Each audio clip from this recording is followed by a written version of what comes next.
Eksamenlokaal, deur Suzaan Laing. It's a pretty cool name. So the poem portrays the typical atmosphere in an examination hall. And it's about the anxiety and uncertainty of a student while writing an exam. And the fact that time goes very fast while they are writing.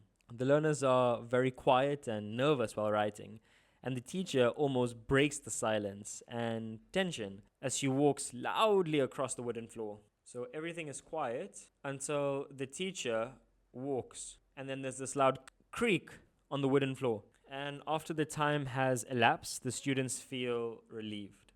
So at the end, there's some level of relief for the students, and their exam answer sheets are finally collected. Imagine writing your Afrikaans paper 2 like in an examination room about Eksamenlokaal. It's like a poem within a poem about your situation within this situation. You know what I mean? Do I even know what I mean?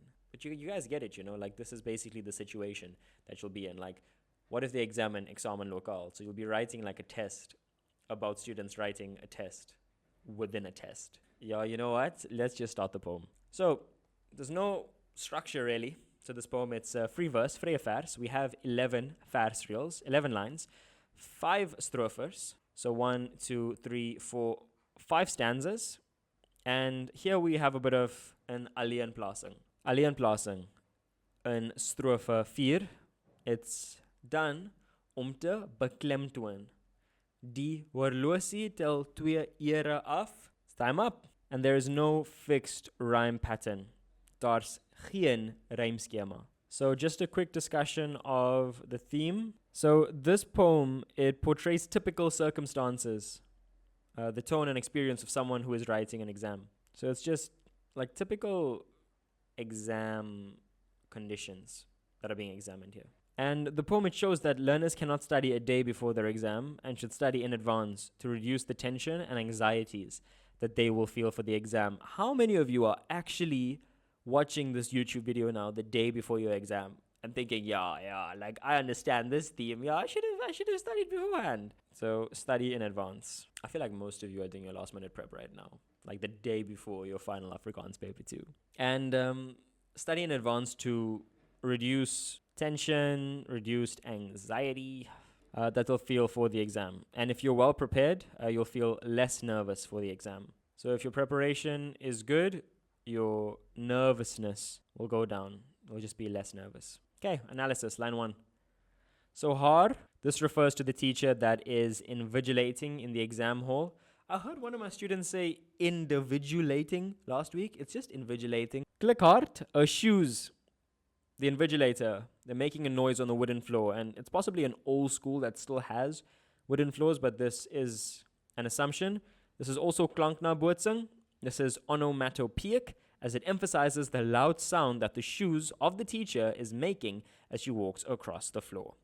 Sinta is present here. Our senses are being utilized. Hoor, we hear the sound of the shoes, and we've also got an H alliteration. Haar, hart, and this creates a level of sustained rhythm. We have another S alliteration in soos and stap. We also have a vergelijking, and this S alliteration particularly, it emphasizes the tension the learners are experiencing while they are writing their examination. And it's an overwhelming silence in the exam room. Op and af, it refers to the teacher walking up and down between the rows of desks. Line 3, we've got raya, and refers to the rows of desks that are lined up in rows, like little soldiers, and the teacher is walking between them.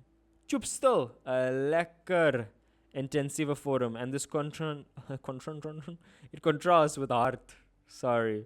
In line 1, the learners are silent, but the teacher is making a noise with her shoes. And as a whole now, choep stil banke. Banke would be desks, so this introduces now personification, as we're saying that the desks are silent, and it's also a metaphor. The learners are compared to desks. So it's metonymia, and it shows the relationship between two things that are not of the same body. It replaces the learners with desks. So instead of saying that the learners are silent, the speaker says that the desks are silent. So as you could guess, we have enjambment here, run-on lines 1, 2, and 3. Line 4, no and done. Now and then refers to the progression of silence. Then, a page turning breaking silence. Krok. This is klanknabootsing. It's onomatopoeic. It emphasizes how loud the turning of a page sounds in a silent examination room. Bly van 'n blad. Supposed to be bladsy. This is almost a synecdoche that we have here. In Engels, ons noemt dit synecdoche. In Afrikaans, synecdoche, where a portion is named but the whole is meant, the whole is inferred. So this is the relationship between two things that are of the same body. And here, the speaker is referring to the paper and not the page. September Eksamenlokaal. I had to practice that word before the poem. The exam is being written in September, so it's basically prelims. It's like prelims, or mocks, whatever your school calls it. And this is a neologism. It's a neologism. This is a creation of a new word to express important information. The September exam. And the learners are experiencing stress while they are writing their exams in September. Hande refers to the learner's hands that are shivering. Bewe, that we have here in strophe 3. The speaker feels their hands that are shivering. Skoon wit velle. This refers to the blank page before they begin to answer the questions. The speaker then sees the blank page. Inkwarboel sounds like Istanbul in Turkey. I don't know why I just said that. Take your mind off this poem. It refers to when the students start answering their questions. The pages are no longer skoon wit velle. They have now been tainted with ink.